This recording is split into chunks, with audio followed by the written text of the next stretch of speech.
Hello guys, welcome to my Advantech channel.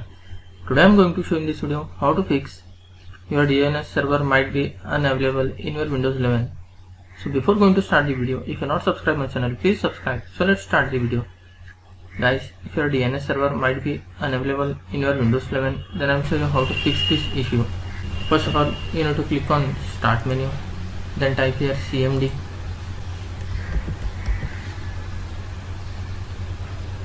Just right click on this command prompt, click on Run as Administrator, click on Yes to allow. Then you need to type here ipconfig space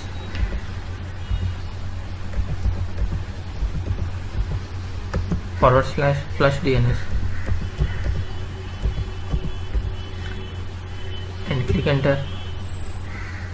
After hitting enter, just close this window. Again you have to click on Start menu, click on Settings, click on Network and Internet, scroll down a little bit. You can see here Advanced Network Settings, click on that. You can see here Network Reset, just click on this. Before clicking Reset now, you have to read this carefully. This will remove, then reinstall all your network adapter and then set other networking components back to their original settings.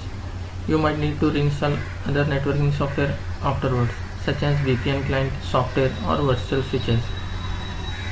After reading this, just click on Reset now. After resetting, once you need to restart your laptop or desktop.